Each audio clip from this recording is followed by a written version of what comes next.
Boa noite a todos, né? Meu nome é Carlos Augusto, eu sou atual presidente da empresa Júnior de Enfermagem Humaniza, da UFV, e daremos continuidade ao nosso ciclo de palestras.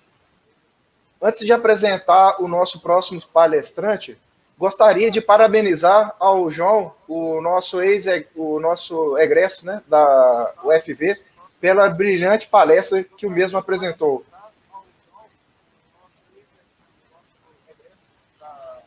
E agora iremos receber o Leonardo Gomes de Carvalho, que irá ministrar a palestra com cannabis medicinal, texto do desequilíbrio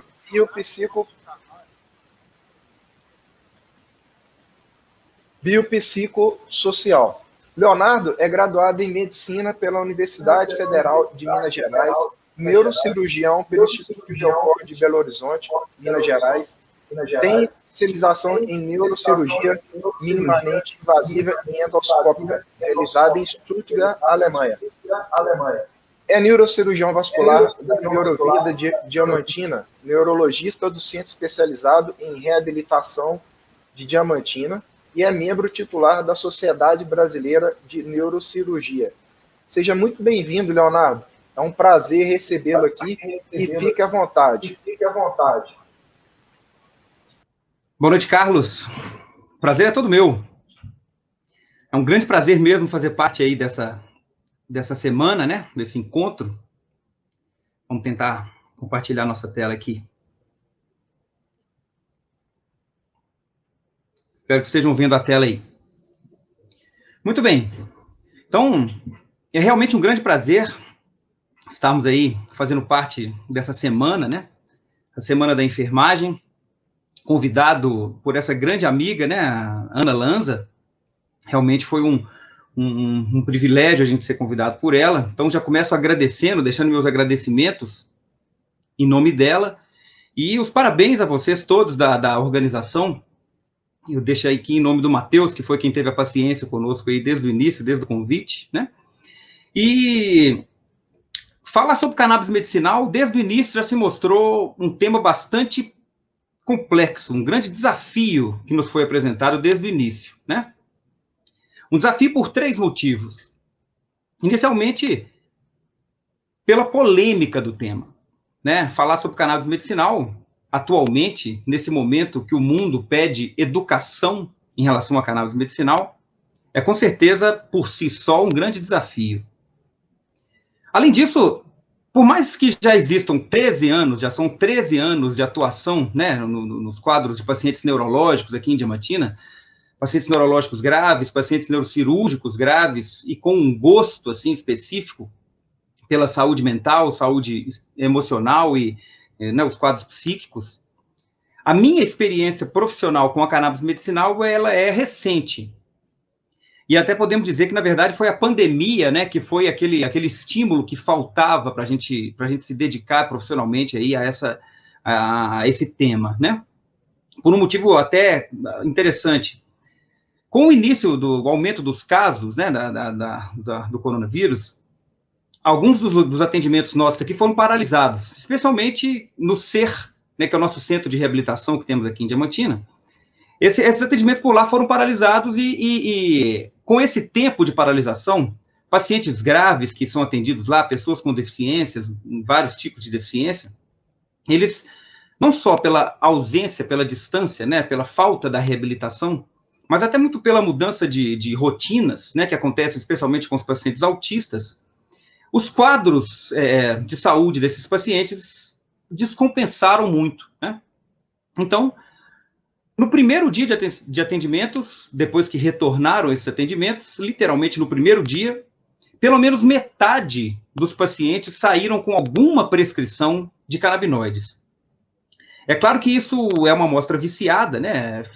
Claro, os pacientes mais graves foram marcados propositalmente nesse primeiro dia, mas isso é um reflexo da importância que a cannabis medicinal tem, né, pode ter, para controle, inclusive, de quadros graves, como esses quadros das pessoas com deficiência, né? Então, esse seria o segundo grande desafio aí desse tema. E o terceiro desafio é que eu, como médico, né, fui convidado para falar numa semana da enfermagem. Inclusive, vale a pena a gente falar aí um pouquinho sobre essa semana da enfermagem, né? Com esse nome cheio de sentidos, né? Vozes que lideram a visão do profissional de saúde frente aos desafios da atualidade. E nesse sentido, me deu muito gosto. É um gosto de participar aí com vocês, enfermeiros e enfermeiras, que são vozes que brilham, né? São, sem dúvida, um eixo de liderança multidisciplinar e que precisa de ser cada vez mais valorizado, inclusive da mesma forma que a própria cannabis medicinal. Então, depois de ter sido convidado, depois de vir o convite, a primeira ideia que veio foi a gente falar sobre cannabis medicinal no paciente neurológico.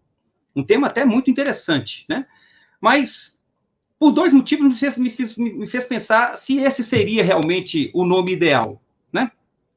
E aí fomos pensando, porque, na verdade, falar sobre o paciente neurológico, não só a gente iria restringir aquilo que a cannabis medicinal pode representar, pode oferecer, como também tenderia a ficar um tema muito médico, né? Num âmbito muito médico, e como é uma semana da enfermagem, era melhor que a gente fosse tentando escolher alguma coisa para falar que pudesse ser mais interessante, mais atraente para todos que vão participar, que estão participando aí dessa semana. Então veio uma ideia. Cannabis medicinal, um presente do passado para o futuro. Apesar de parecer um nome até poeticamente interessante, né? Até porque ele traz uma ideia realmente, uma ideia real, né? Uma ideia do que realmente significa cannabis medicinal, quer dizer, alguma coisa com a qual o ser humano convive aí desde tempos passados, até como uma promessa de alguma coisa ser interessante, né? Uma coisa que também pode ser útil para tempos futuros, né? Mas ainda não era isso. E aí veio essa ideia, né? Que é uma ideia mais ampla, né? Mais abrangente, e que, na verdade, vai ser exatamente sobre o que nós vamos falar nessa reflexão de hoje, né? Cannabis medicinal no contexto do desequilíbrio biopsicossocial.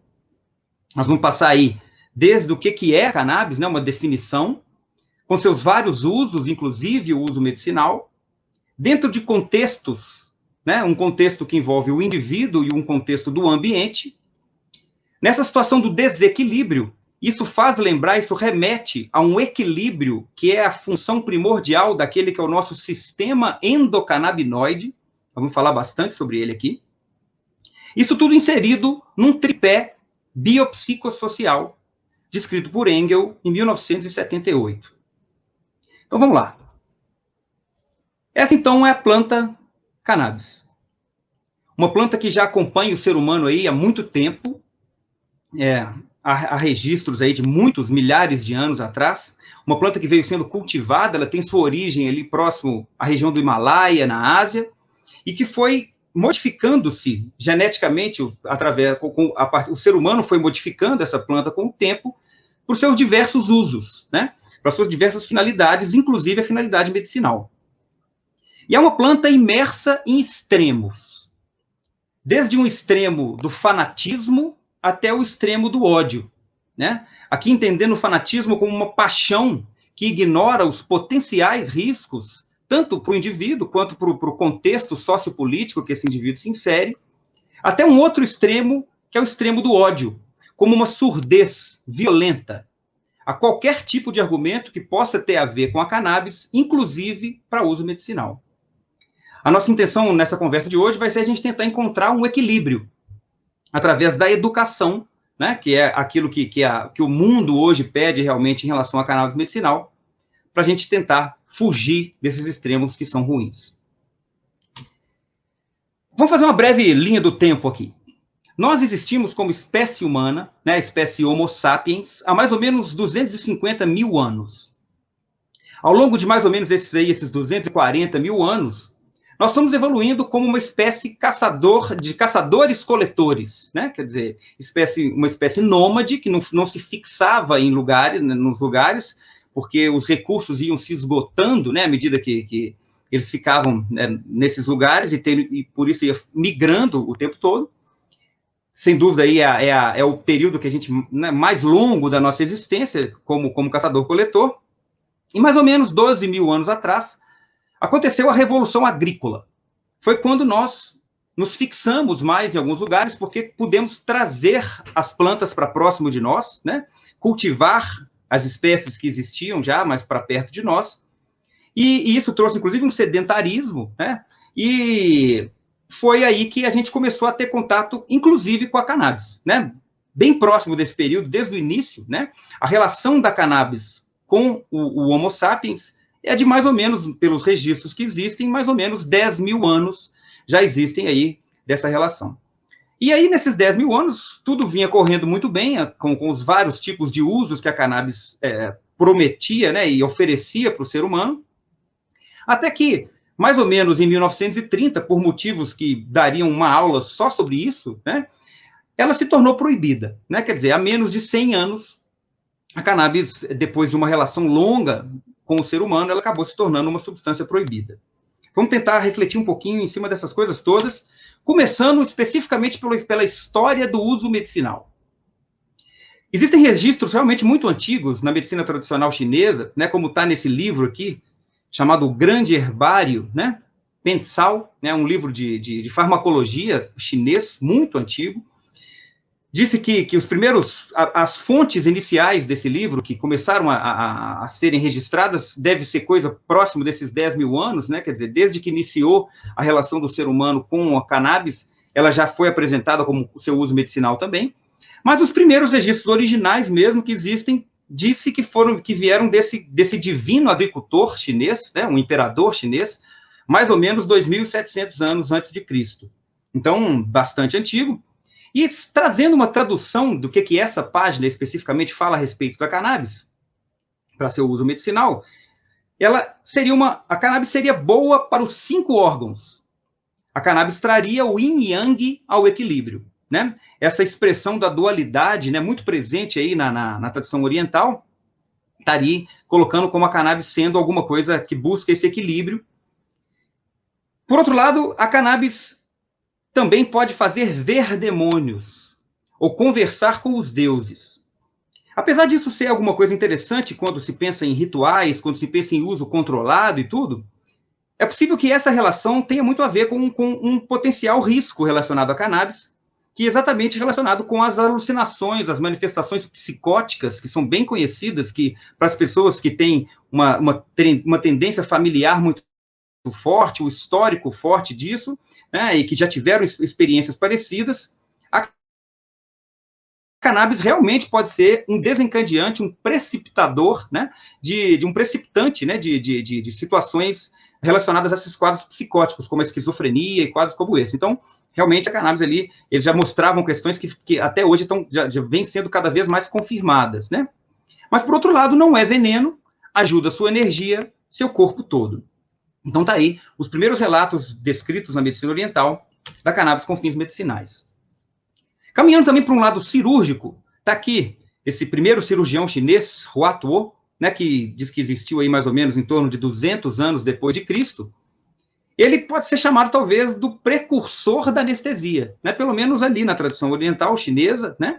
Ele utilizava ali vinho com um misturado de ervas, especialmente composto por cannabis, e que ele conseguia fazer um processo de sedação dos seus pacientes utilizando a cannabis, e conseguiu, com isso, aprofundar os seus procedimentos, realizar procedimentos mais complexos, como procedimentos abdominais, como a figura mostra aí, né, trazendo mais segurança, mais colaboração e, com certeza, muito melhores resultados. Então, está aí também a utilização da cannabis, inclusive no âmbito cirúrgico. A coisa foi acontecendo, a relação continuava muito boa, e mas antes da proibição, ali nos anos 1930, existiam diversos produtos de cannabis, né, das diversas espécies de cannabis, cannabis índica, cannabis sativa, que eram vendidas normalmente nas farmácias, sem haver nenhum tipo de proibição. Inclusive na forma de cigarros, né, cigarros vendidos em farmácias para tratar, inclusive, problemas respiratórios, né? Realmente muito interessante essa relação, essa história.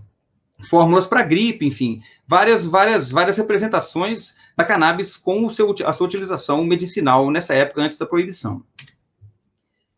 Saindo um pouco aí do âmbito da cannabis medicinal e indo para o ser no qual essa cannabis medicinal ela vai se inserir, ela vai atuar, né, ela vai agir, vamos tentar descrever uma explicação para modelos do que seria o ser humano. Né, nós vamos falar aqui desse que a gente escolheu para o tema, para o título da aula, que é o modelo biopsicossocial, né? É como se o ser humano fosse um ser biopsicossocial, né? Esse modelo, ele vem superar um modelo que já era vigente, que é o modelo biomédico. Esse modelo biomédico, ele era centrado mais em processos físicos, né? Como a bioquímica, a fisiologia, né? Quer dizer, essas cadeiras das áreas de saúde, né? Muito comuns, e que tentavam explicar as doenças por processos físicos do corpo. E aí veio esse modelo biopsicossocial, somando esses dois eixos, esses dois novos pés, né, psíquico e social, inspirando um modelo mais holístico, né, esse holístico da filosofia, holos, né, que quer dizer todo, né, estão ampliando a definição do ser humano como alguma coisa para além do corpo. E aí, dividido então nesses três eixos, o eixo biológico, o eixo psicológico e o eixo sociológico, sendo o eixo biológico composto pelo corpo, é desse que nós com certeza vamos centrar mais aqui na nossa conversa de hoje, o eixo psicológico, que poderíamos dividir ele em mente e espírito, né? Fazendo assim um parênteses para compor aqui um outro tripé também muito comum nas tradições orientais, que é o tripé corpo, mente e espírito. O eixo psicológico pode ser dividido, então, em mente e espírito, dando essa amplitude maior, essa maior dimensão para esse eixo. E o eixo sociológico, que é o meio em que esse ser biopsíquico se insere, se influencia e é influenciado. Né? Então, nós temos aí toda essa complexidade que merece a gente discutir com o que a cannabis se relaciona, né? O que a cannabis medicinal tem com isso em relação a esse modelo biopsicossocial. Vamos começar, então, pela dimensão biológica. Falando da dimensão biológica da cannabis medicinal, não dá para não falar sobre o professor Raphael Mechoulam. Esse senhorzinho, esse senhor simpático, né, um israelense que ainda continua bastante atuante hoje, pesquisando. Ele, há pouco tempo atrás, aí, a questão de 50, 60, 70 anos atrás, ele começou a identificar substâncias, produtos e sistemas que têm a ver com a cannabis. Ele foi que descreveu inicialmente o sistema endocannabinoide. O que é o sistema endocannabinoide? Do mesmo jeito que no nosso corpo nós temos vários sistemas, como nós temos o sistema circulatório, né, composto pelo coração, com os vasos, veias e artérias, com uma função mecânica de distribuição do sangue. Temos o sistema respiratório, com os pulmões, né, o pulmão como órgão principal para a troca de gases. Temos também o sistema imunológico, que é o nosso sistema de defesa. Nós temos o sistema endocannabinoide, um sistema muito primitivo na evolução das espécies, né? As hidras, por exemplo, que são animais bastante primitivos, né? Que têm uma rede neuronal muito simples, a primeira rede neuronal mais simples que existe, né? Com pouquíssimos neurônios, eles já possuem o sistema endocannabinoide, mostrando que desde que começou a haver conversa entre os neurônios, já existia a importância do sistema endocannabinoide, realmente alguma coisa bastante importante, e para nós ele também existe desde a vida intrauterina, e ele opera através desses principais receptores, são vários, mas especialmente esses dois, o receptor CB1 e o receptor CB2. O receptor CB1 ele está mais presente no cérebro, o receptor CB2 mais presente nos órgãos do sistema imune, né, mas não só, né, são bem distribuídos, mostrando ele tem uma função de regência, uma função de coordenar vários dos outros sistemas orgânicos que existem no nosso organismo. Então, realmente foi uma grande descoberta do professor Raphael Mechoulam e que fez progredir as investigações científicas em cima do que é a cannabis medicinal. E aí, uma vez identificado o sistema endocannabinoide, vem a pergunta: para que existiria um sistema endocannabinoide?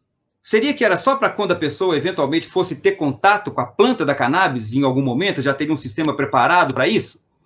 Claro que não, né? Na verdade, é interessante, porque com a descoberta do sistema endocannabinoide, nós descobrimos os nossos endocannabinoides, né? E, na verdade, é interessante isso, porque os endocannabinoides são importantes desde o início, né? A nossa primeira atividade nutritiva, que é o ato de amamentação, ele é um ato mediado pelo sistema endocannabinoide, né? Então, com o sistema endocannabinoide, ele permite a vida, né? Porque sem a nutrição não há vida, né? Então, através do sistema endocannabinoide, nós conseguimos ter acesso à primeira fonte de nutrição, que é a nossa amamentação. E aí o Rafael Mechula foi descrevendo esses endocannabinoides. O mais importante deles é a anandamida, essa palavra que deriva do sânscrito, ananda, que significa felicidade, né? Então é como se fosse a substância da felicidade. O outro, que é o 2-araquinoidoilglicerol, o 2-AG, né? O segundo, que é o mais frequente, aí, o mais presente, inclusive, no sistema nervoso. Mas são vários endocannabinoides que existem. E além dos endocannabinoides, nós temos também os fitocannabinoides, que são substâncias com uma estrutura muito semelhante às estruturas dos endocannabinoides, só que são presentes na planta da cannabis.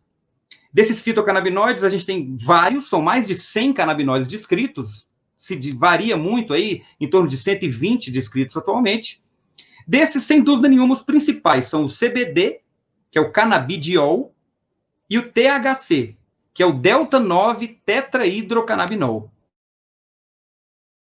Né? Esses são os dois mais importantes, com uma ação muito interessante, uma ação oposta ao outro, praticamente, mas que agem em conjunto de uma forma muito harmônica, muito interessante. Agora, além desses mais de 100 fitocannabinoides, a planta cannabis ela tem mais de 400 outros componentes, outras substâncias, como especialmente os terpenos e flavonoides, que também têm funções aí, tanto aromáticas quanto funções até medicinais também, e vários outros componentes que muita concentração de substâncias nutritivas, como fibras, vitaminas, minerais, ácidos graxos, proteínas, clorofila, enfim. Existe realmente um grande conjunto de substâncias que tem um grande potencial em auxiliar aí dentro de um ponto de vista medicinal. Sem querer aprofundar muito no detalhe, né, mas só uma ilustração, inclusive retirada aqui de um artigo de estudantes de enfermagem, né, de 2019, bastante recente, né, relacionando aí o sistema endocannabinoide com a dor crônica, né, só para a gente poder mostrar como que é, mais ou menos, o funcionamento desse nosso sistema. Aqui, todos sabem, esse aqui é a conversa entre dois neurônios, né, esse aqui é uma sinapse nervosa, né, são dois neurônios conversando, e a gente tem a sinapse, que é exatamente esse espaçozinho que existe aí entre uma célula e outra, né. Como que esse sistema funciona? Para a gente poder entender a amplitude, né, e o potencial que ele tem. Ali nós temos em verde ali um receptor CB1, o CB1 e o CB2 são mais ou menos a mesma coisa, mas esses receptores eles ficam nos neurônios pré-sinápticos, quer dizer, eles ficam nas extensões dos neurônios antes, no fluxo, né, no fluxo da informação, eles ficam antes da sinapse, né, na parte antes, o neurônio pré-sináptico. Quando eles são requisitados, eles se ligam a esses receptores através daquele modelo de chave e fechadura, né, quer dizer, de uma especificidade grande. E o interessante é porque, uma vez conectados a esses receptores, os endocannabinoides e os fitocannabinoides eles vão ter uma ação em outros sistemas orgânicos. Existem ali dentro dos neurônios vesículas que contêm ali outros neurotransmissores, como GABA, glutamato e vários outros, e os endocannabinoides vão impedir a liberação dessas vesículas. Então, na verdade, mostra que os endocannabinoides, os canabinoides, né, de forma geral, eles têm uma ação que vai além do próprio sistema endocannabinoide. Por isso, essa capacidade de regir, né, de reger tão bem esse processo todo, essa orquestra do corpo humano, como eles conseguem fazer, né? Falando de mecanismo terapêutico, falando de medicina, né, de cannabis medicinal, o mais importante deles que a gente precisa de frisar é o CBD, o canabidiol, né? Muitas vezes até é mencionado como se fosse um sinônimo, né? Como se CBD fosse a mesma coisa de cannabis medicinal. Não é, porque existem vários outros canabinoides que também têm efeito medicinal, né, terapêutico, mas o CBD é um ótimo exemplo para a gente pegar aí, para refletir sobre todos os potenciais aí da cannabis medicinal. Então, o CBD, ele tem um modo de ação muito interessante, porque ele não tem afinidade nem pelo CB1, nem pelo CB2, pelos dois receptores mais importantes. Ele age de forma indireta, né? Então, realmente, é um composto ainda mais interessante por isso.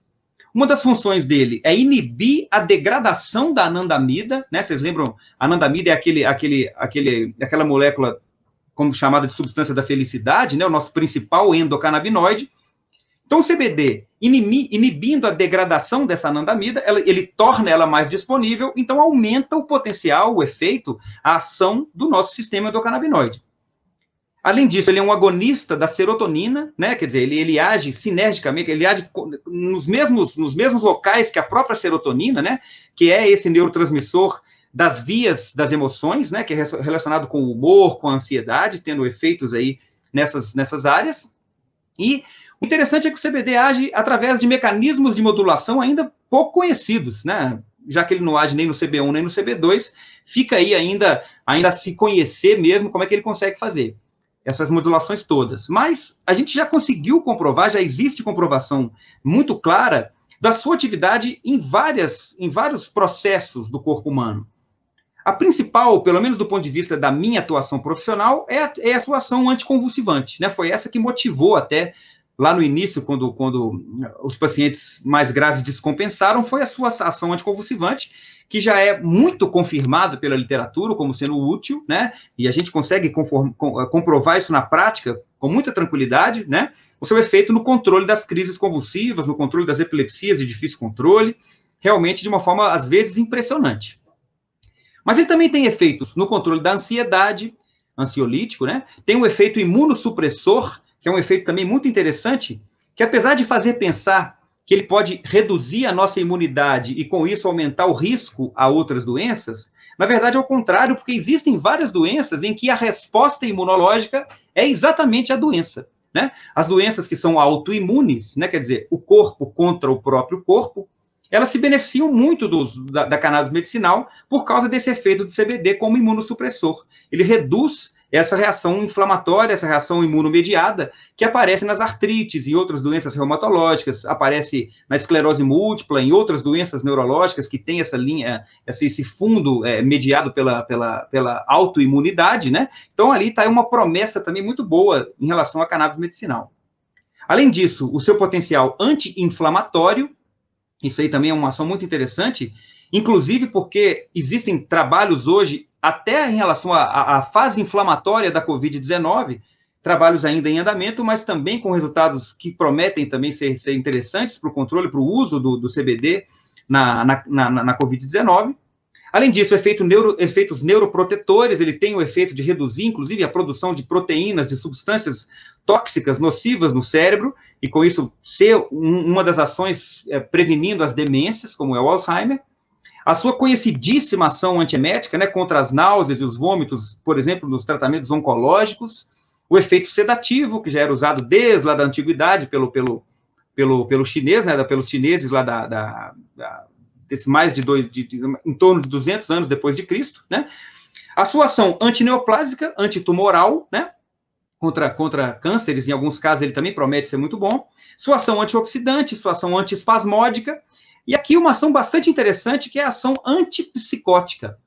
Quando se fala sobre cannabis, a gente até falou um pouquinho sobre isso aqui, a principal preocupação que existe de primeiro momento é o seu potencial efeito psicótico, né? A geração de quadros psicóticos, de quadros, por exemplo, de esquizofrenia e tudo.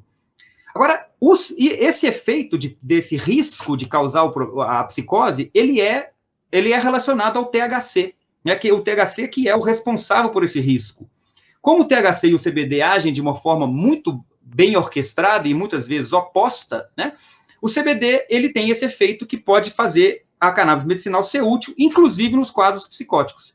Então, basta um ajuste dessas substâncias para a gente conseguir achar o caminho para controlar essas doenças. E esse efeito que existe entre o CBD e o THC em conjunto, ele nos faz lembrar de uma propriedade muito interessante da cannabis medicinal, que é o chamado efeito comitiva, o efeito entourage. O que significa esse efeito? Comitiva é, né, uma junção de pessoas ali com um objetivo único, né, um objetivo comum, e é mais ou menos isso que a cannabis medicinal pode nos oferecer. Nós temos aqui à esquerda, esse aqui é uma página do catálogo da Abraça Esperança, né, uma associação que eu utilizo como fonte das medicações da cannabis medicinal. Temos aqui 6 canabinoides, não são todos, mas são 6, talvez, que eles consideraram os mais importantes. Estão ali o CBD e o THC, mas vários outros. E aqui, à direita, um círculo com vários dos terpenos, né? Dos terpenos que existem também na cannabis medicinal, que têm suas propriedades aromáticas, mas também todos eles têm algumas propriedades também medicinais. E o que é interessante desse efeito comitiva? É como se fosse assim, por mais que o CBD tenha uma ótima ação, ele seja muito bom sozinho, e o THC também tem uma ótima ação sozinho, inclusive para questões até medicinais também, né? A soma dos dois é maior do que a simples... Quando a gente usa os dois em conjunto, o resultado é maior do que a simples soma deles dois. Isso lembra esse modelo holístico, né? Que é como se a gente tivesse assim, A mais B é igual a alguma coisa maior do que só A mais B. É um C. E nesse caso, esse C é maior do que A mais B. Né? Essa que é a noção do que é essa visão do efeito comitiva. Então, por isso, quando os óleos são, como a gente chama, os óleos full spectrum, né? São esses óleos que têm o espectro completo de substâncias disponíveis na cannabis, a gente consegue oferecer resultados muito maiores do que isoladamente, pelo menos na maioria das doenças, né? Isoladamente cada um dos canabinoides, exatamente por causa desse efeito positivo da junção deles todos pelo efeito comitiva. Tá aí alguma coisa que nós estamos torcendo para já voltar a acontecer, né? Essa é uma vesperata aqui em Diamantina, né? Muito interessante para os que não conhecem, né? Os músicos ficam dispostos aí nas sacadas do segundo andar. E o interessante daqui é que todos os músicos estão olhando para um lugar só, né? Para um mesmo lugar. No centro ali estão os maestros. Por mais que existam ali que os músicos sejam muito bons, né? Cada músico individualmente seja muito capaz, o importante não é um músico só. O importante é a soma deles, né? Por isso, esse exemplo da banda de música, da orquestra, ele combina muito com o sistema endocannabinoide, que mostra que o importante não é um músico mais o outro, é esse efeito maior do que a simples soma matemática dos dois quando eles estão juntos, né? Então, essa é uma representação muito clara desse efeito orquestrado, desses maestros que são o nosso sistema endocannabinoide. O que nós estamos fazendo hoje? Juntando toda essa potência, toda essa capacidade e armazenando em frascos contendo as substâncias da cannabis medicinal.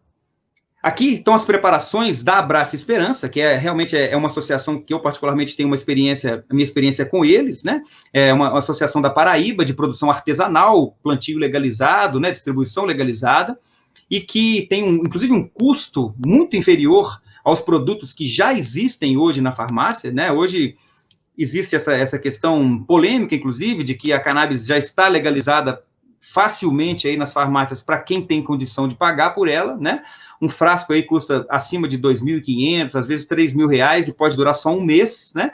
Então, essas opções de produção artesanal, como é o caso da Abraça Esperança, trouxeram realmente uma esperança maior para aqueles que necessitam, que se beneficiam do uso dessas substâncias. Aqui, o catálogo deles é bastante completo. Temos aqui várias apresentações, 1%, 2%, 4%, um com um pouco mais de CBD, um pouco mais de THC, às vezes os dois equilibrados, 1 para 1, né? Cada um com uma indicação de acordo com o tipo de doença e de pessoa, né? Temos também aqui, eles têm ali líquidos para vaporização, eles têm sprays nasais, né? Que são muito úteis para o controle de crises convulsivas, por exemplo. É muito famoso até um vídeo que roda aí na internet, vale a pena até procurar, de um senhor, se não me engano, da Inglaterra, não tenho certeza, com uma doença de Parkinson, e que já tinha uma complicação tardia muito temida, muito grave do uso da levodopa, né, que é a substância, é o principal remédio que é utilizado para o tratamento do Parkinson. Ele tinha uma cinesia tardia muito grave, né, muito intensa, e que conseguiu controlar através da cannabis medicinal de uma forma impressionante, marcante, assim, visível, que vale a pena a gente conhecer e procurar. Temos aqui também uma outra forma de apresentação, a pomada, né, mostrando realmente o tamanho da importância desse equilíbrio que o sistema endocannabinoide, que a cannabis medicinal, então, pode nos oferecer. Mais uma outra página do catálogo da Abraça Esperança. Eles produzem os óleos deles lá a partir de receitas, né? São feitas receitas, eles recebem essas receitas e fazem os óleos para cada situação, para cada diagnóstico. E eles relatam que essas já são as doenças que eles já tratam, né? Que já são tratadas pela Abraça Esperança, por essa associação. São várias delas aqui, algumas, especialmente as neurológicas, nós já temos experiência com elas, apesar desse pouco tempo, mas com resultados muito interessantes e estimulantes de continuar aprofundando nisso. Agora, é interessante a gente ver uma coisa. A intenção não é curar todas essas doenças.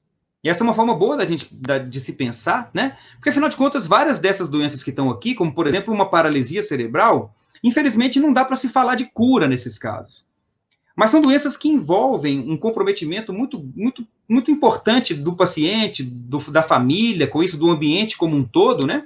E o que se consegue fazer muitas vezes com esse tratamento com a cannabis medicinal é oferecer, às vezes, mais qualidade de vida, né? Trazendo a resolução de sintomas que antes não eram bem tratados com os tratamentos que existiam, que eram aplicados anteriormente, ou eventualmente até de quantidade de vida também, né, quando o efeito é muito bom. Então, quer dizer, existe um potencial muito grande para vários âmbitos, isso mostra essa amplidão, essa amplitude, né, essa magnitude do nosso sistema endocannabinoide, mas é importante que a gente lembre de uma coisa. Para os que não conhecem, essa aqui é uma deusa da mitologia grega, né, que chama Panaceia, a deusa da cura, né? Panaceia significa, vem aí do grego, então, pan e acus. Pan tá fácil, né, da pandemia, né? Pan é o todo, né? E o acus quer dizer mais ou menos ali remédio, né? Alguma coisa que trate. E como se fosse remédio para todos os males, né? Esse é um termo que ficou consagrado na área médica, da panaceia como sendo um remédio para todos os males. Apesar de ser realmente muito promissor, de ser realmente muito interessante, muito útil, os resultados serem muito animadores, mas não há panaceia, né? Nós não podemos achar também que a cannabis medicinal é uma substância, um produto que vai ser sempre útil para todos os casos, para todas as pessoas, né? Todas as doenças. Infelizmente, não há isso em medicina, a gente pode dizer, né?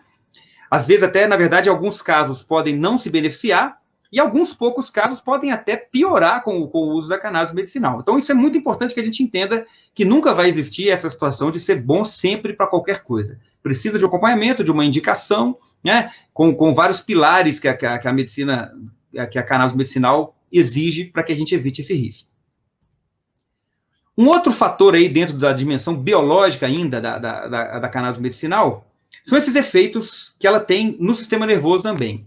Por mais que exista essa fama de que a cannabis medicinal mate neurônios, né, queime neurônios, a gente ouve muito isso, a cannabis de forma geral, na verdade, em algumas situações, ela pode ser até neurogênica, ou seja, ela pode gerar neurônios.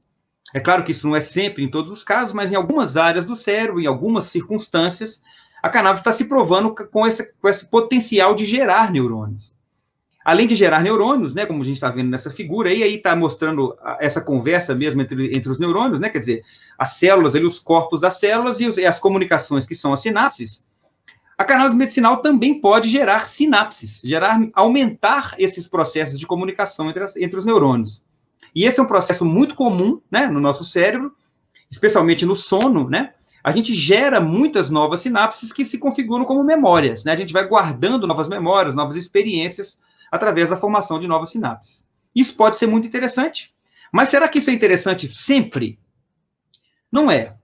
Para crianças e jovens, por exemplo, que já têm muitos neurônios, já têm muitas sinapses, a aplicação da cannabis fora de um controle adequado, né, isso especialmente no uso recreativo, muito precoce e descontrolado, né, na idade aí de crianças e adolescentes, esse aumento dos neurônios e das sinapses não faz bem. Né? Existe até uma síndrome muito bem descrita, uma síndrome amotivacional relacionada ao uso da cannabis de forma precoce, e que realmente preocupa, né? Apesar da aplicação medicinal da cannabis, né? Das preparações medicinais da cannabis, especialmente com menos THC, né? Com mais CBD, serem extremamente úteis nessas faixas etárias de crianças e jovens. E para os adultos e jovens é o oposto, os adultos e idosos, isso aí é o oposto, né? À medida que a gente vai envelhecendo, nós vamos também perdendo neurônios, existe uma degeneração natural. Então, a aplicação da cannabis medicinal, ela pode ajudar, sendo mais uma forma da gente atuar, evitando as demências, como o Alzheimer.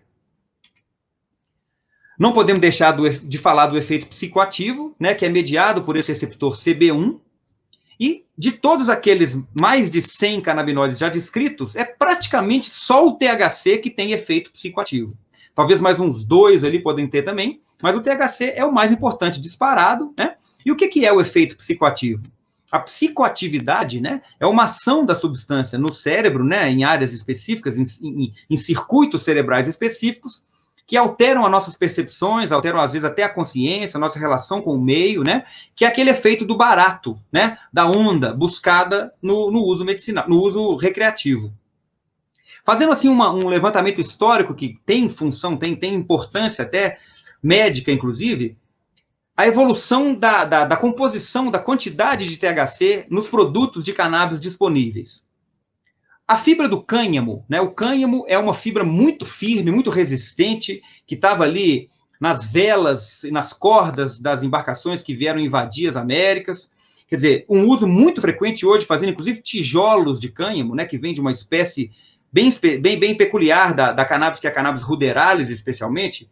Essa fibra do cânhamo, o cânhamo, né? A planta cânhamo, ela tem menos de 0,3% de THC. Por isso, ela não é procurada, obviamente, para fins recreativos.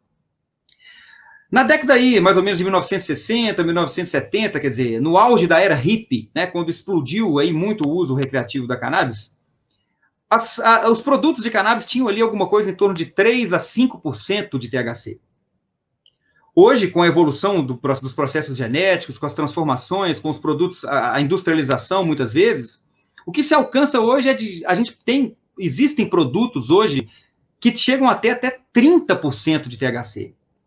E às vezes o pior do que isso, não é nem só ter esse tanto de THC, é não ter o CBD, quer dizer, um THC isolado, puro, né, que tira aquele efeito balanceador, aquele efeito modulador do CBD junto disso, e aumenta muito os riscos dos quadros que são relacionados a uma psicoatividade muito intensa, as próprias manifestações psicóticas, a esquizofrenia, e até a procura por pronto-socorro como complicação de usos muito exagerados do THC. Então é importante que se entenda isso, né? Isso é uma situação tão grave, ela chega a ser a tal ponto grave, que ela vira como se fosse uma propaganda negativa para a própria cannabis medicinal e para a cannabis como um todo, né? Isso se torna, inclusive, uma atitude proibicionista. Ter concentrações tão altas assim de THC acaba gerando um risco de comprometer, né, a própria cannabis medicinal. Partindo rapidamente aqui para a dimensão psicológica, né, para esse segundo eixo do tripé biopsicossocial que nós estamos descrevendo em relação à cannabis medicinal, bem rapidamente, fica só uma pergunta para a gente poder entender que relação que a cannabis medicinal tem com a nossa dimensão psicológica.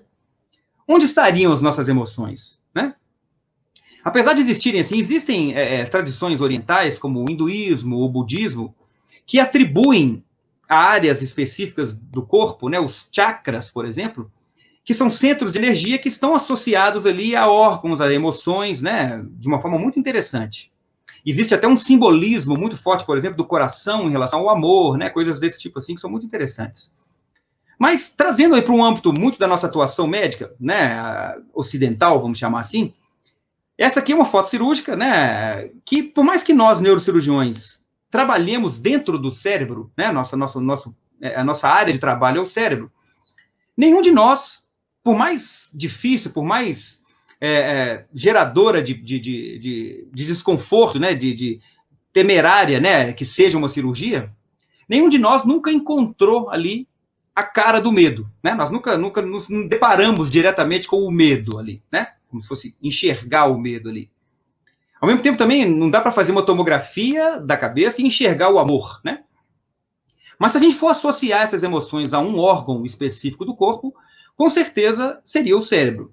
O cérebro tem circuitos, né, especialmente os circuitos límbicos, né, que são muito ricos no receptor CB1, e que, como ali agem muito os canabinoides, tanto os endocannabinoides quanto os fitocannabinoides, fica explicada, né, a relação da cannabis medicinal com a nossa dimensão psicológica e a possibilidade de se alcançar um equilíbrio maior através dessa relação.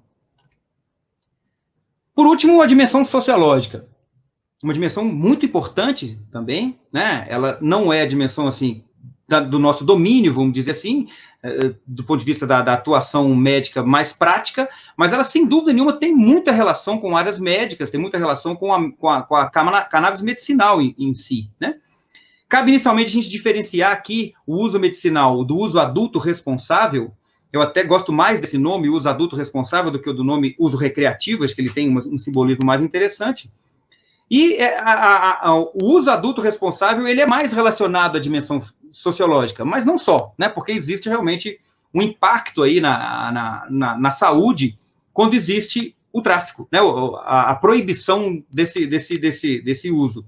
E é até interessante falar sobre isso também, porque é difícil a gente imputar uma função medicinal à cannabis obtida do tráfico, né? Porque não dá para poder dizer o que tem ali naquele produto. Se vai ser só cannabis, o que normalmente não acontece, né? Normalmente tem outros produtos, inclusive tóxicos, né, contaminantes, perigosos, e que dificultam muito ali a relação com a garantir um efeito, né? Até de onde veio, né? O ambiente onde foi obtido aquele produto, isso tudo traz uma dificuldade em se conseguir alcançar efeitos medicinais através desses produtos. Mas o que a gente pode dizer em relação a essa dimensão sociológica? Lembrando aquela história que nós colocamos ali. O fato é que por cerca de mais ou menos aí esses 10 mil anos, a cannabis sempre foi vinculada à saúde, a bem-estar, né, à alimentação, valor nutricional, aquela resistência da fibra do cânhamo, né? O que aconteceu é que foi em menos de 100 anos, hoje, quando se fala em cannabis, vem à cabeça violência, pobreza, né, encarceramento, população de risco. Então, veio com isso o proibicionismo, criando um cenário de guerra, né? E esse cenário de guerra, sem dúvida nenhuma, ele contribui para esse desequilíbrio que nós estávamos tentando propor desde o início no nome da aula, né? Então, o que a gente pode dizer? Podemos sintetizar essa situação toda numa frase só. Em menos de 100 anos, nós revertemos o quadro social histórico da cannabis e a transformamos num inimigo, cujo principal problema fomos nós mesmos que criamos: o tráfico. Uma reflexão que faz compreender a dimensão sociológica que precisa de ser pensada, especialmente para se valorizar cada vez mais o uso da cannabis medicinal. Mas vamos chegando para o final, para a gente terminar bem. Vamos tentar definir aqui o que eu tenho chamado de brindes terapêuticos. O que seria isso? Dá para fazer uma comparação com uma caminhada no cerrado, por exemplo, né? Caminhar no cerrado é sempre cheio de surpresas, né? Uma caminhada no cerrado sempre aparece ali uma cor, né? Um som, alguma coisa que vai sempre nos alegrando mais. E mais ou menos é esse exemplo aí, essa comparação que tem aí com esses brindes terapêuticos que nós estamos propondo aqui. O que seria isso? Quando a gente propõe o uso de algum tipo de medicamento, qualquer que seja, a gente tem ali alvos terapêuticos. Quer dizer, objetivos já conhecidos de ação que você está prescrevendo aquela medicação para a finalidade de controlar aquilo ali. Sem dúvida, a gente tem risco dos efeitos colaterais, né? Que são efeitos, às vezes, inesperados e ruins, né? Mas em relação à cannabis medicinal, o que a gente tem visto é que existem também efeitos bons e inesperados. E esses é que estão sendo chamados aqui, então, de brindes terapêuticos. Vamos tentar dar 2 exemplos aqui para ilustrar o que nós estamos querendo dizer aqui. Um de um adulto jovem com um autismo grave, né, uma epilepsia refratária, um transtorno do comportamento com uma agressividade difícil de controlar. Eu mesmo já vinha tratando ele aí há muitos anos com medicações convencionais, uma resposta muito pobre em todos esses aspectos. Então, nós tivemos aí inicialmente como alvos terapêuticos o controle das convulsões e do comportamento, que se resolveram, todas duas, né?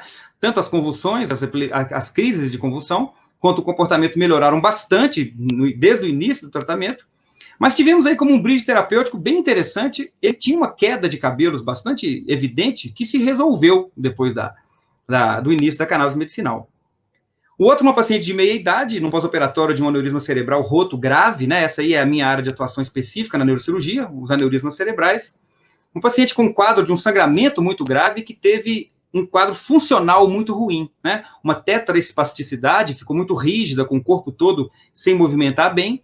Então, como alvos terapêuticos, foram pensadas aquelas questões que a cannabis medicinal já tem aí uma comprovação bem clara, né? Em relação ao sono, à alimentação, à dor e à espasticidade. Além desses, também melhoraram algumas outras coisas. A interação com a família, uma interação social, melhorou bastante com o uso da cannabis medicinal.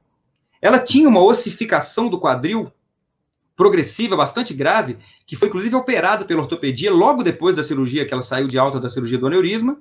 Existia uma ossificação também do outro lado, e essa ossificação reduziu. É claro que é difícil, né, estabelecer uma relação de causa e efeito assim com tão pouco tempo, mas aconteceu.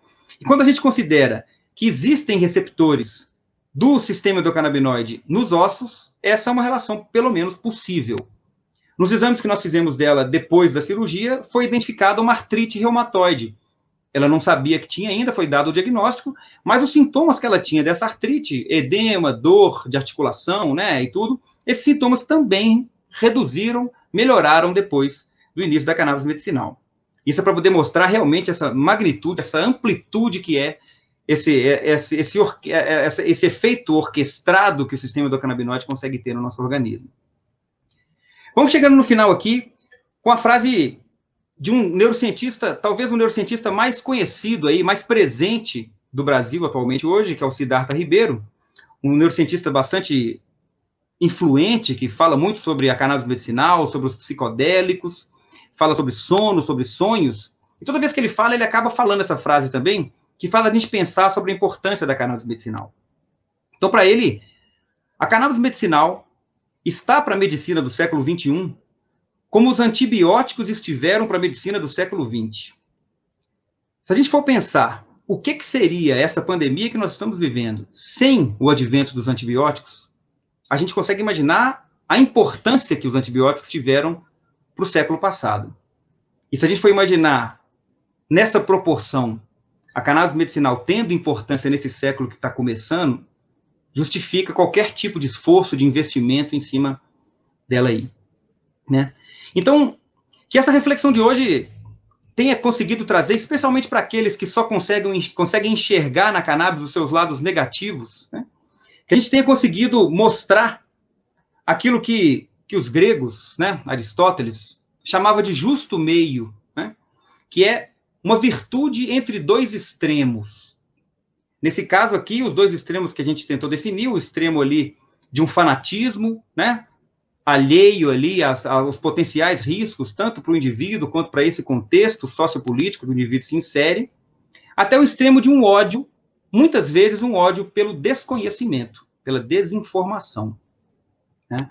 Então, que cada um de nós aqui, profissionais da saúde, e muito especialmente vocês, enfermeiros e enfermeiras, que estão sempre lidando aí com a dimensão biopsicossocial, né, na beira do leito, nas pesquisas científicas, nos postos de saúde, na academia, né, de forma geral, no acolhimento muito frequente relacionado a vocês, que nós consigamos buscar, né, esse justo meio para poder trazer o equilíbrio necessário para aquilo que envolve a cannabis medicinal. E vamos terminar com uma frase, né, para poder se buscar esse equilíbrio, buscar essa associação que deve se dar nesse momento através da educação. Que cada ser biopsicossocial, numa comitiva biopsicossocial, consiga fazer sua parte pela quebra dos preconceitos, somando às suas análises aquilo que o nosso sistema endocannabinoide faz de melhor, o equilíbrio. Muito obrigado, boa noite, e fico à disposição aí para as perguntas.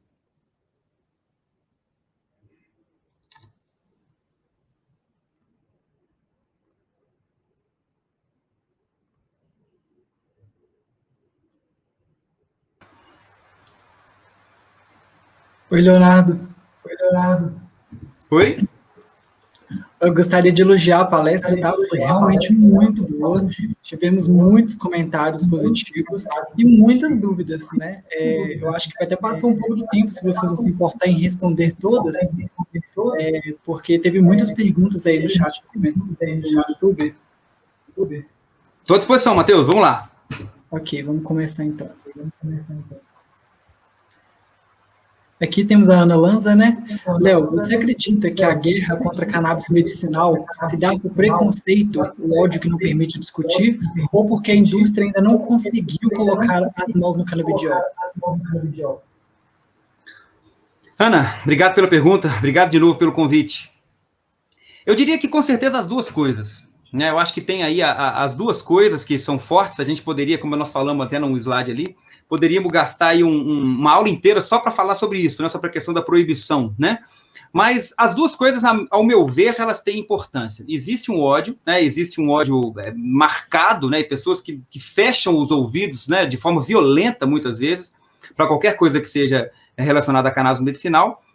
Mas a indústria, é até interessante essa pergunta, porque a indústria já está começando a conseguir colocar a mão no CBD, né? Inclusive porque existem mesmo produtos de CBD à venda na farmácia, né? Como nós falamos aqui.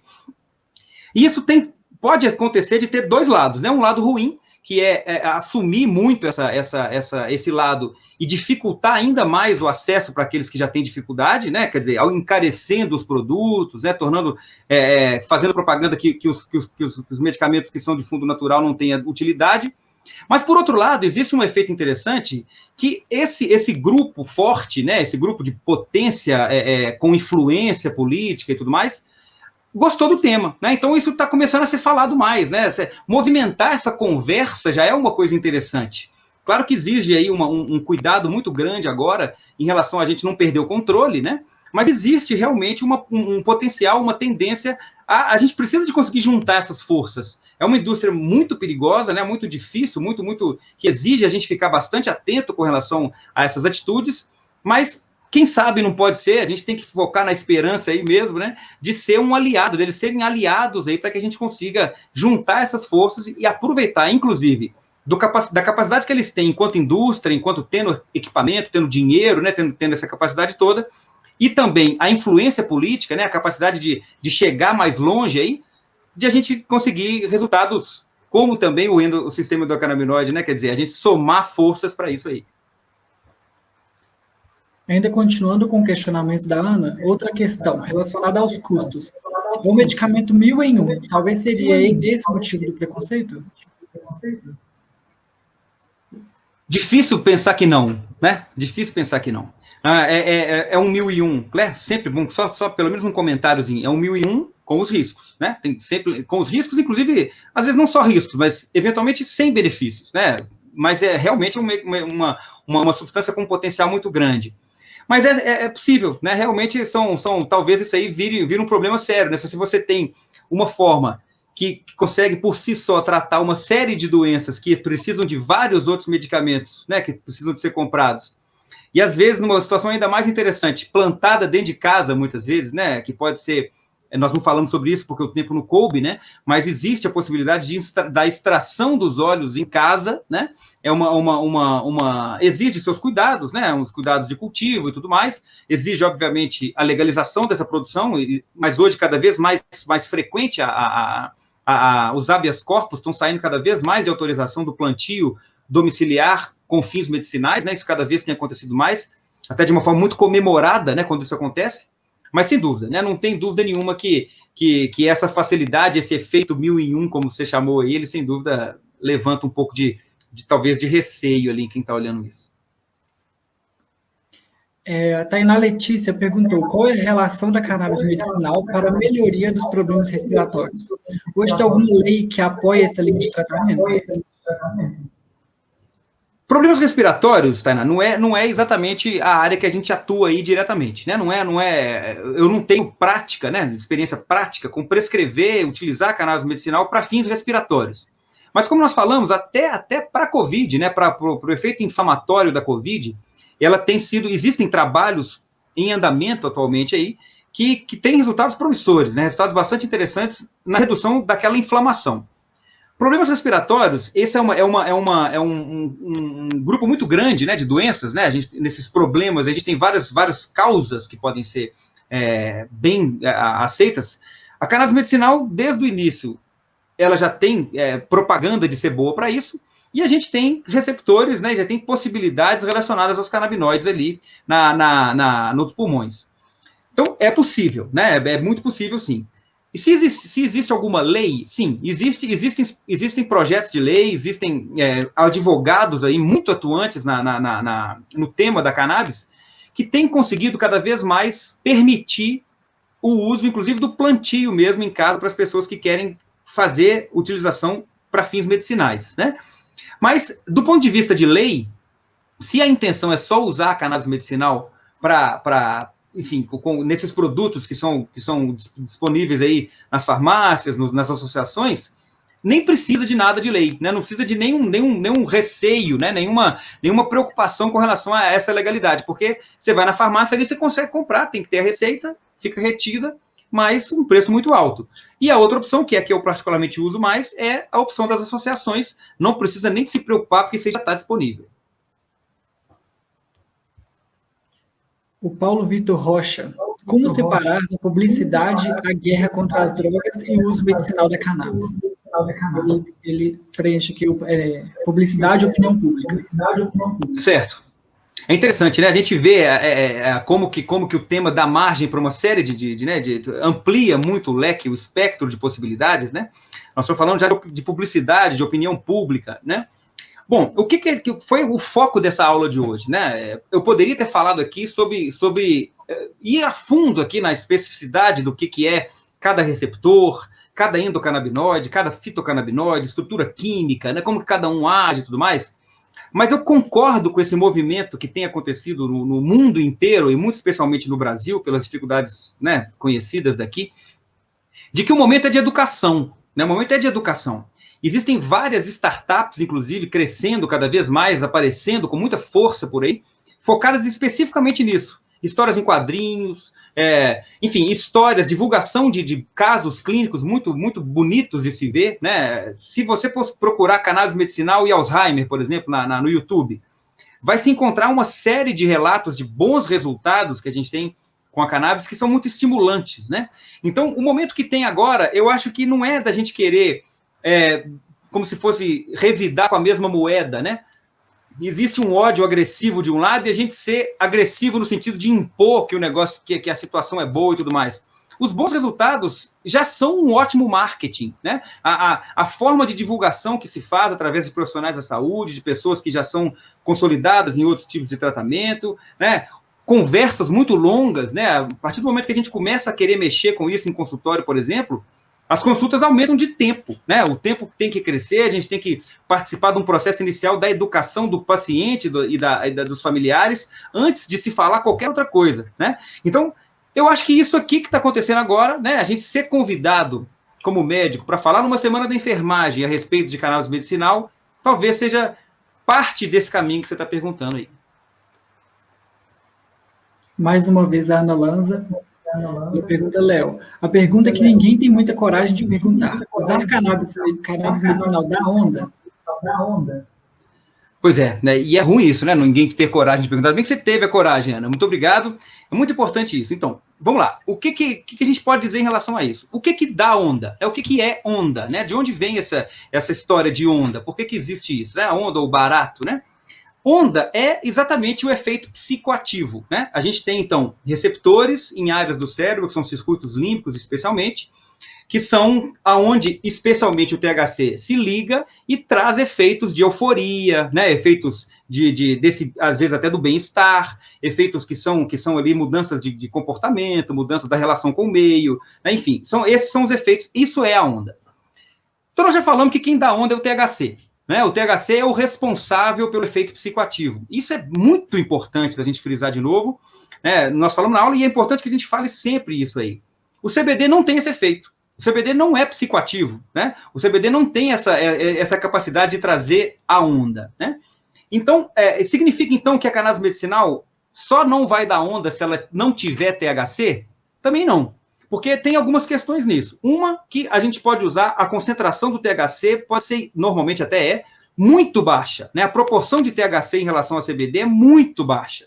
Então, isso não chega ao ponto de dar nenhum tipo de efeito. Inclusive, não só porque a concentração do THC é baixa, mas porque a gente falou que os efeitos do CBD e do THC são opostos. Né? Então, por isso o risco, por exemplo, das preparações que são usadas aí, que você encontra 30% de THC puro. Né? Isso vai ter o efeito que já normalmente teria com uma planta que tivesse equilibrada, sem o efeito equilibrador ali, né? O efeito modulador que o CBD tem. Né? Então, se por acaso for usado uma formulação com muito THC, né? E numa dose muito alta, pode eventualmente essa formulação feita né? Óleo, né? Óleo artesanal, óleo feito e tudo mais. Ela pode ter alguma psicoatividade. Isso tem que ser, inclusive, comentado, né? Que muitas vezes é um motivo para a gente suspender o uso. E só um comentário em cima disso, por último, existe também uma situação a ser lembrada que quando existe THC na formulação, um motorista profissional, por exemplo, ele pode ser pego no teste toxicológico. Né? Então, pode até não dar onda, mas altera os exames bioquímicos, os exames laboratoriais, e isso o paciente precisa de saber. Ok. Maristela Lara, os tratamentos são contínuos ou somente para controle de crises, exacerbação dos sintomas das doenças? Então, Maristela, na verdade, eles podem ser para as duas coisas, né? A gente tem ali aquelas formulações, por exemplo, em spray, né, que são utilizadas para uso nasal, né, muitas vezes, para controlar uma crise convulsiva agudamente, né? Ela pode tirar o paciente da crise de imediato. Mas, de forma geral, a utilização mais interessante da cannabis medicinal é através do uso crônico, né, do controle de doenças crônicas, né? Por exemplo, para dor, né? A dor crônica, os vários tipos de dor, o efeito é muito interessante para a dor crônica, mas ela não trata uma dor aguda, por exemplo, né? Não é muito bom para você, por exemplo, e chegar e usar ali para uma dor de um machucado, uma coisa nesse sentido. Por outro lado, para crises de enxaqueca e para profilaxia de enxaqueca, ela pode ser interessante. É, na verdade, um tipo de tratamento, uma opção terapêutica, na verdade, é bem importante que se entenda isso, né? É mais uma arma dentro de uma quantidade grande de um arsenal terapêutico que a gente tem disponível, né? Existem vários tipos de medicamentos, vários tipos de abordagem, vários tipos de tratamentos, inclusive psíquicos e tudo mais, e existe nesse meio a cannabis medicinal, né? Então, é mais uma das opções, né? Mas ela é uma forma de tratamento muito específica. Por causa desse efeito, né, dessa ação muito ampla do sistema endocannabinoide, existem aí como se fossem três pilares do tratamento da terapia canabinoide, a gente pode chamar assim. Primeiro, começar devagar, aumentar devagar e feedback, acompanhamento frequente. Né? Nós temos que estar vendo o paciente muitas vezes, né? Por quê? Porque essa pergunta, por exemplo, ela não tem uma resposta pronta para todos os casos. A gente tem, na verdade, às vezes, um responde bem de um jeito, outro responde bem de outro, o outro vai precisar um pouco mais de CBD, outro mais de THC, às vezes de outros, por exemplo, o THCA, o canabigerol, a gente tem uma série de outros. Então, é realmente uma promessa muito grande e que é possível que seja, assim, no futuro, útil para as duas situações, tanto agudas quanto crônicas. A Tainá Letícia, o uso recreativo sem moderação pode causar infertilidade? Eu acho que quando a gente fala sem moderação, já começa assim, facilita a resposta, talvez, em relação a isso, né? Algumas coisas. Bom, por quê? Porque o uso sem moderação ele pode trazer várias consequências em vários aspectos, inclusive porque o uso recreativo, na maioria das vezes, ele é feito através da forma fumada, né? E a forma fumada, a gente tem ali combustão, né? Em altas temperaturas, a celulose está junto ali também, gera o alcatrão, gera substâncias tóxicas que são perigosas, que podem ser cancerígenas, inclusive. E esse uso sem moderação, nós vamos considerar que é um uso prolongado e em grandes quantidades, né? A gente tem uma série de consequências que são muito mais voltadas para a minha área, né? Que existe a dependência, existe muitas vezes a tolerância, apesar de não existir, como o sistema endocannabinoide não tem receptores no tronco cerebral, que é onde existem ali os centros de controle da respiração, dos batimentos cardíacos e tudo, o risco de parada cardíaca, de óbito pelo excesso de cannabis, ele pelo menos não existe até hoje, né? É quase impossível, a gente não tem essa situação. Mas a gente tem uma série de outros riscos, como a gente falou muito aqui. Existe uma possibilidade de uma alteração da movimentação dos espermatozoides, relacionada ao uso crônico prolongado de cannabis. Não acontece como nenhuma situação em todas as pessoas que fazem esse uso exagerado, mas um uso sem o devido controle, o uso exagerado, ele é, como definição do próprio nome, alguma coisa que está num extremo que deve ser controlado com certo cuidado, né? Se fosse legalizado, você indicaria o uso de cannabis inalado para terapêutica cerebral? É possível, inclusive já existe hoje, né? Já existe essa possibilidade, né?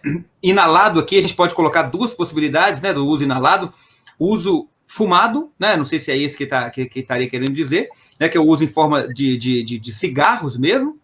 E existe uma opção que é mais interessante, que é o uso vaporizado, né? Existem os vaporizadores com um controle mais adequado, mais preciso da temperatura, e que esse sim, ele diminui, a temperatura é muito inferior à temperatura da combustão da cannabis ali com o fogo mesmo, né? E com certeza absoluta isso vai ter potenciais resultados, ainda mais quando a gente foge daquilo que a gente comentou no final da aula, quando a gente foge da cannabis do tráfico, né? Você está falando de legalizado, isso aí já não teria. Por quê? Porque os produtos de cannabis hoje, por exemplo, nos países que já chegaram à legalização, eles têm como se fosse uma bula, né? Você compra uma espécie específica de cannabis, né, que tem ali tantos por cento de CBD, tantos por cento de THC, né? Às vezes até assim, na temperatura tal, a combustão de tal componente é maior ou menor. Então, você pode conseguir, sem essa restrição, sem esse uso feito ilegal, com produtos cheios de misturas e tudo mais, pode-se alcançar um efeito, inclusive, medicinal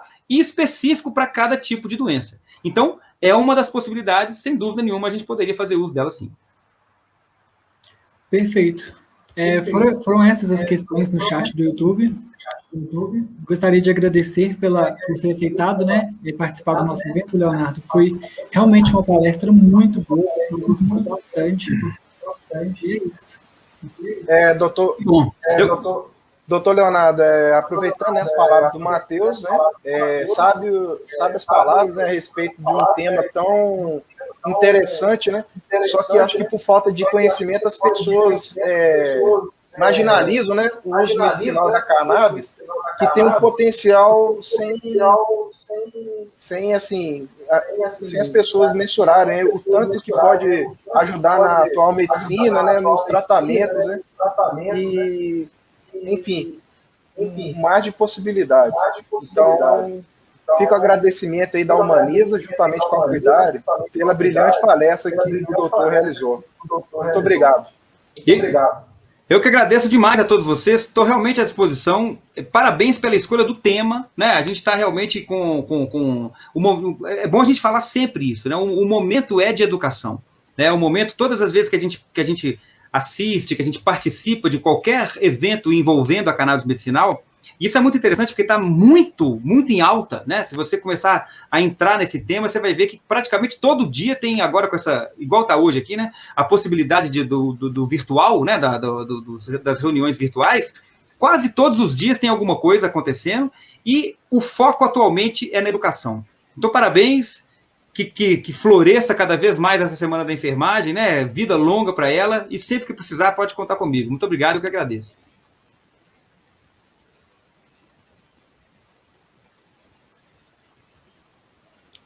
Muito obrigado, viu, Leonardo? Boa noite. Eu que agradeço. Obrigado também, boa noite para vocês. Boa noite. Boa sorte, que seja uma ótima semana para vocês aí. Obrigado. Bom, pessoal, o link para checkout já está no chat do YouTube, né? Amanhã iniciaremos no mesmo horário e aguardamos a todos. Uma boa noite e até amanhã. Uma boa noite a todos, gente. Até amanhã, e contamos com a presença de todos vocês. Até mais.